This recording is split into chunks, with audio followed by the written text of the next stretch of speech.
હવે પ્રેગ્નન્સી એ એક immuno compromised state છે કે જ્યારે પ્રેગ્નન્સીમાં ઇમ્યુનિટી થોડીક મહિલાની રિલેટિવલી ઓછી હોય છે, એટલે એમને વધારે ધ્યાન રાખવું પડે છે.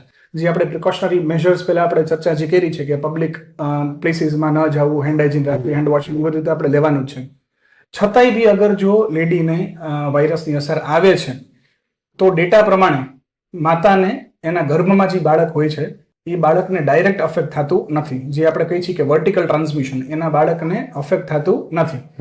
પ્રોબ્લેમ એક થઈ શકે કે એમની ડિલિવરી થોડીક ડેટ કરતા વહેલી આવી શકે અને એની કારણે જે બાળક કાચું હોય એના કોમ્પ્લિકેશન્સ આપણે બાળકને થવાની શક્યતાઓ રહે ખરા.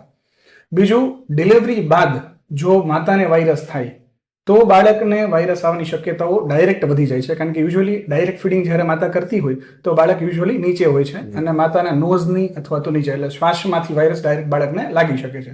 તો એ ટાઈમમાં માતાઓને ખાસ ધ્યાન રાખવાનું કે એમને હેન્ડ વોશિંગ રાખવાનું છે, માસ્ક પહેરીને હંમેશા બ્રેસ્ટ ફીડિંગ કરાવવાનું છે અને જે સરફેસીસ છે બાળકની આજુબાજુની એ બધી હંમેશા ક્લીન રાખવાની છે, જેથી બાળકના ચાન્સીસ આપણે સાવ ઘટી જાય.